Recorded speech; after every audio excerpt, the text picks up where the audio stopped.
হবে SIR form এডিটের জন্য BLO অ্যাপে নয়া অপশন। বিএলও অ্যাপে এবার রোল ব্যাক অপশন। সরাসরি চলে যাব, সোমরাজ বন্দ্যোপাধ্যায় রয়েছে আমার সঙ্গে, সোমরাজের সঙ্গে কথা বলবো। সোমরাজ, এই যে নয়া অপশন, যেমনটা তুমি বলছিলে যে রোল ব্যাক অপশন, আসলে কি?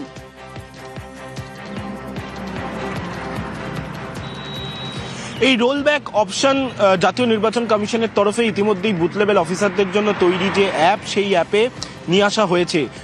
যেই অ্যাপের মাধ্যমে, অর্থাৎ যে অপশনের মাধ্যমে বুথ লেভেল অফিসারদের একটি নির্দিষ্ট কাজ করতে হবে, তেমনটাই জাতীয় নির্বাচন কমিশনের তরফে রাজ্যের মুখ্য নির্বাচনী আধিকারিককে নির্দেশ দেওয়া হয়েছে এবং ইতিমধ্যেই সেই নির্দেশ রাজ্যের মুখ্য নির্বাচনী আধিকারিক সব জেলার ডিস্ট্রিক্ট ইলেকশন অফিসারদের দিয়েছেন, যেখানে বলা হচ্ছে এই যে রোলব্যাক অপশনটি দেওয়া হয়েছে, এখানে যে সমস্ত বুথে মৃত বা নিখোঁজ বা স্থানান্তরিত ভোটার 50-এর কম রয়েছে, পাশাপাশি যেটা দেখা যাচ্ছে 50%-রও বেশি যে সমস্ত বুথে 2002-এর ভোটার তালিকার সঙ্গে বর্তমান ভোটার তালিকার মিল খুঁজে পাওয়া যাচ্ছে না, লিঙ্ক খুঁজে পাওয়া যাচ্ছে না, অধিকাংশ ক্ষেত্রেই দেখা যাচ্ছে বিকল্প হিসাবে ঠাকুমা, ঠাকুরদা, এছাড়াও দাদু, এইসব ক্ষেত্রে উল্লেখ করছে ফর্মে, অর্থাৎ এসআইআর এর ফর্মে 2002-এর নামে। সেই এসআইআর ফর্মগুলি পুঙ্খানুপুঙ্খভাবে যাচাই করার নির্দেশ রাজ্যের মুখ্য নির্বাচনী আধিকারিকের তরফে ইতিমধ্যেই জেলায় জেলায় দেওয়া হয়েছে এবং বুথ লেভেল অফিসারদের বলা হয়েছে যাতে গোটা বিষয়টি তাদেরকেও জানিয়ে দেওয়া হয়, কারণ আগামী 11ই ডিসেম্বর পর্যন্ত সময় রয়েছে। সেক্ষেত্রে 11ই ডিসেম্বরের মধ্যেই যাতে এই বিএলও অ্যাপে রোলব্যাক অপশনের মাধ্যমে যাতে তারা সংশোধন করে নেন। কেন এই সংশোধনের কথা বলা হচ্ছে, তার কারণ আগামী দিনে 11ই ডিসেম্বরের পর যদি এই ধরনের কোনো অভিযোগ উঠে আসে এবং সেই অভিযোগের সত্যতা প্রমাণিত হয়, তাহলে কিন্তু শাস্তির কোপে পড়বেন বুথ লেভেল অফিসাররা। তুমি জানো রাজ্য জুড়ে 80,000-এরও বেশি বুথ লেভেল অফিসাররা কাজ করছেন এই এসআইআর প্রক্রিয়ায়। সেই কারণে বুথ লেভেল অফিসারদের কাছে এটি একটি শেষ সুযোগ জাতীয় নির্বাচন কমিশনের তরফে দিয়ে দেওয়া হয়েছে, যেটাকে বলা হচ্ছে রোল ব্যাক। অর্থাৎ যদি কোনো ফর্মে ভুল হয়ে থাকে, 2002-এর সঙ্গে লিঙ্কে সমস্যা হয়ে থাকে, দাদু, ঠাকুমা, ঠাকুরদার কথা তারা উল্লেখ করছেন এসআইআর ফর্মে, বা এটাও দেখা যাচ্ছে যে সমস্ত বুথে মৃত ভোটার, স্থানান্তরিত ভোটার, নকল ভোটার বা ডুপ্লিকেট ভোটার 50 বা তার বেশি রয়েছে, সেই সমস্ত জায়গার বিএলওদের বলা হচ্ছে যে সেই এসআইআর ফর্মগুলি আরও পুঙ্খানুপুঙ্খভাবে যাচাই করে নিন এবং প্রয়োজনে এই রোলব্যাক অপশনের মাধ্যমে সেটা তারা সংশোধন করে নিতে পারবেন। রাজ্যের মুখ্য নির্বাচনী আধিকারিকের দপ্তরের তরফে আজ দুপুরেই এই নির্দেশ দেওয়া হয়েছে বিভিন্ন জেলায় জেলায় বলি কমিশন সূত্রে খবর। বেশ,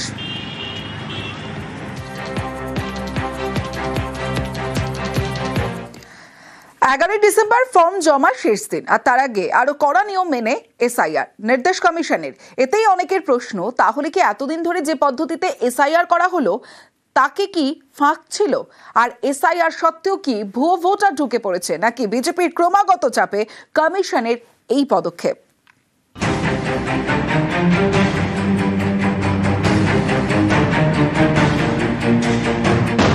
ভোটার তালিকায় গরমিল খুঁজতে এসআইআর, সেই এসআইআর প্রক্রিয়াতেই কি গরমিল?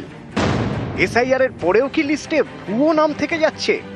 তাই কি তথ্য যাচাইয়ে এবার আরো কড়া কমিশন? সিইও দপ্তর থেকে জেলা শাসকদের নির্দেশ দেওয়া হয়েছে। 2002 সালের ভোটার তালিকায় নাম ছিল বলে যারা জানিয়েছেন, সেই সময় তাদের বয়স 60 বা তার বেশি ছিল কিনা দেখতে হবে। 2002 সালের তালিকায় বাবা, মা অথবা ঠাকুরদা, ঠাকুরমার নাম ছিল এবং 2025 সালে বয়স 50 বা তার বেশি এমন ভোটারদের ক্ষেত্রে বিশেষ নজর দিতে হবে। 2002 সালে 25 বছর বা তার বেশি বয়স হয়ে গেলেও তখন ভোটার তালিকায় সংশ্লিষ্ট ব্যক্তির নাম কেন ছিল না জানতে হবে বুথ লেভেল অফিসার ইআরওদের। প্রয়োজনে এলাকায় গিয়ে যাচাই করতে হবে। 2025 সালের 28 অক্টোবরের পর ভোটার তালিকায় থাকা ব্যক্তিদের বাবা মায়ের নাম সংক্রান্ত তথ্য যদি এসআইআর ফর্মে দেওয়া তথ্যের সঙ্গে না মেলে, তাহলে খতিয়ে দেখতে হবে। 2002 সালের তালিকায় উল্লিখিত বাবা মায়ের সঙ্গে ভোটারের বয়সের ব্যবধান 45 বছরের বেশি বা 18 বছরের কম হলে যাচাই করতে হবে। অনুপস্থিত ভোটারের জন্য এসআইআর ফর্মে পরিবারের কেউ সই করলে তার ক্ষেত্রে বিএলওকে ফোন করে বা বাড়ি গিয়ে খোঁজ নিতে হবে। সংশ্লিষ্ট ব্যক্তি অন্য কোথাও নাম তুলেছেন কিনা জানতে হবে। যেসব বুথে বংশগত মিলের হার 50%-এর বেশি, সেখানে খুঁটিয়ে দেখতে হবে। 2024 ও 2021 সালের ভোটে স্পর্শকাতর তকমা পাওয়া বুথে বাড়তি নজর দিতে হবে। কমিশনের বিএলও অ্যাপে ভুল তথ্য দেওয়া হলে ইআরও এবং বিএলওরা তা শুধরে নিতে পারবেন। অনিচ্ছাকৃত ভুল সংশোধনের সুযোগ মিলবে। যেসব বুথে মৃত বা স্থানান্তরিত ভোটারের সংখ্যা 0 থেকে 20, সেখানে বিএলওদের দেওয়া তথ্য ঠিক কিনা তা বাড়তি যাচাই করতে হবে। জন্ম মৃত্যু রেজিস্ট্রার ও রেশন কার্ড বাতিলের তথ্য থেকে প্রয়োজনে মৃত ভোটার সংক্রান্ত তথ্য যাচাই করে নিতেও বলা হয়েছে ইআরওদের।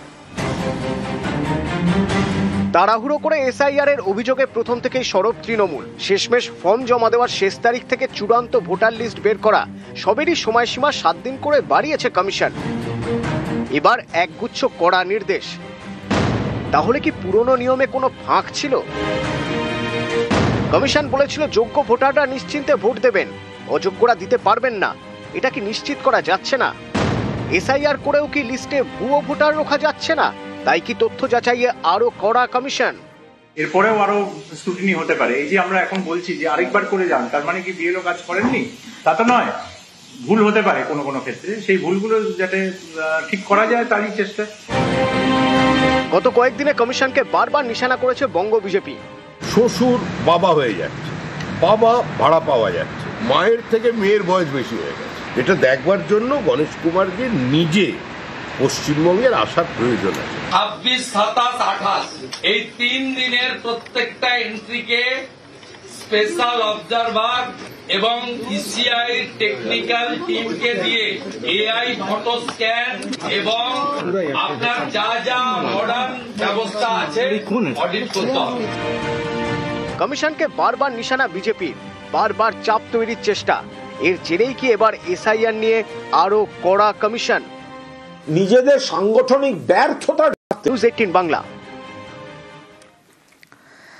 বিএলও অধিকার রক্ষা কমিটির মিছিল, কমিশনের সামনে মিছিলের রীতিমতো উত্তেজনা। ছবিটা দেখাবো আপনাদের। ব্যারিকেড ভেঙে কমিশনে ঢোকার চেষ্টা করেন যারা বিক্ষোভকারী ছিলেন, তারা পুলিশ আটকালে রীতিমতো উত্তেজনা।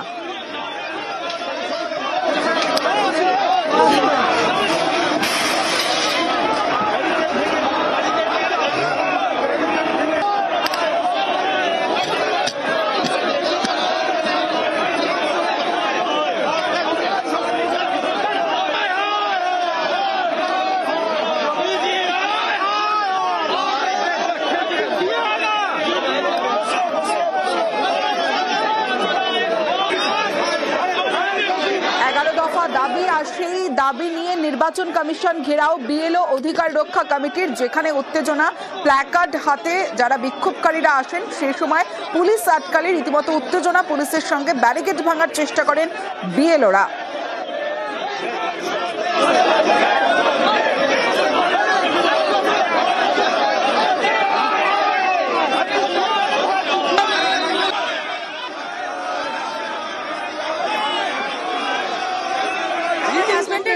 ভীষণ খারাপ। আমি এখানে কাকুতি মিনতি করছি আমার হাজবেন্ডকে বাঁচানো, আমি আর কিছু চাই না। সব সম্পূর্ণ দায়ী হচ্ছে এই ইসিআই। আমার হাজবেন্ডের নাম হচ্ছে অনির্বাণ ব্যানার্জি। এই হচ্ছে কার্ড। কি হয়েছিল আর এখন কি রকম আছে? ওনার পায়ে ইনফেকশন হয়ে গেছে, উনি পা হারাতে বসেছেন এখন। আমরা হচ্ছে সহকর্মী, ইয়ারও চাপ দেয় যে আপনি বরকে ভর্তি করতে যাবেন না, আপনি কাজ করুন। বউকে চাপ দিয়ে কাজ করায়, করার পর ডিএমকে আমরা জানিয়ে এসেছি যে অতি দ্রুত যেন চিকিৎসা ব্যবস্থার দায়ভার নেওয়া হয়, এবং ইসিআই কে জানাতে এসেছি আমরা চাইছি ঢুকতে, ওনারা ঢুকতে দিচ্ছেন না। ওকে জোর করে কাজ করিয়েছে, এর প্রতিবাদে আমরা লেটার নিয়ে এসেছি। আমরা ভেতরে যেতে চাইছি, যেতে দিচ্ছে না, পুলিশ ধাক্কাধাক্কি করছে। কাজের চাপ কমাতে হবে, ডেটা এন্ট্রির বাড়তি চাপ দেওয়া যাবে না। 2 বছরের কাজ 1 মাসে শেষের নির্দেশ অবিলম্বে প্রত্যাহার করতে হবে। পরীক্ষার মরশুমে শিক্ষকদের স্কুল থেকে সরিয়ে নিয়ে এসে শিক্ষার্থীদের ক্ষতি করা চলবে না। বিএলওদের অন ডিউটি সুনিশ্চিত করতে হবে। নির্বাচন কমিশনের কাজের চাপে মৃত বিএলওদের পরিবারের একজনকে চাকরি দিতে হবে। এই 11 দফা দাবি নিয়ে নির্বাচন কমিশন ঘেরাও বিএলও অধিকার রক্ষা কমিটি।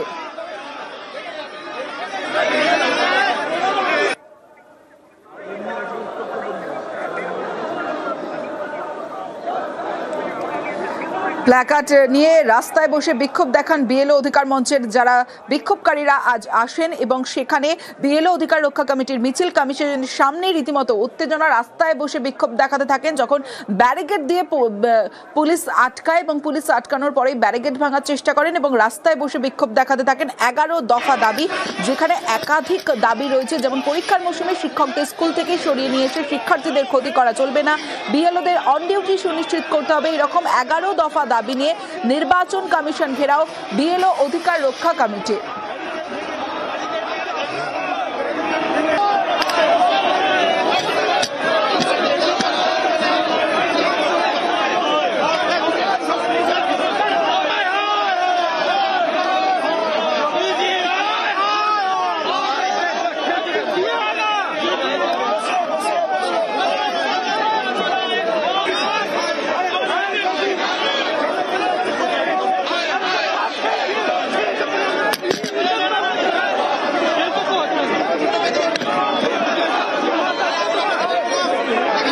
ফোন আসতো, ফোনে প্রেসার আসতো, ফোনে প্রেসার এলে কি হবে, ব্রেন স্ট্রোক হয়ে গিয়েছিল। এই ওরা 8 তারিখে, 8ই নভেম্বর কাজ করছিলেন, প্রায় 75%। সময় বেশি হলে আশা করি কিছু হতো না, ক্ষতিপূরণের দাবি, এই কথাগুলো জানাবো আর কি। বাড়িতে একটা ছেলে আছে, যদি চাকরি দেওয়া হয় এই কারণে। আমার বাবা এসআইআর কাজ করছিল, এসআইআর যে অ্যাপটা দিয়েছিল সেই অ্যাপটা ঠিকভাবে কাজ করছিল না, সার্ভার প্রবলেম চলছিল, যার কারণে তিনি অতিরিক্ত চাপে ছিলেন, টেনশনে ছিলেন, ফলে তিনি ওই কাজ করতে করতেই মারা যায়। আমার তাই ইলেকশন কমিশনের কাছে অভিযোগ যে ইলেকশন কমিশন যাতে আমাদের যে ক্ষতি হলো স্যার তার ক্ষতিপূরণ একটা দেখ, উপযুক্ত ক্ষতিপূরণ দেখ। এছাড়াও আমি আমার বাড়িতে যোগ্য একজন আছি, তার একটা কর্মসংস্থানের ব্যবস্থা করে দেয়।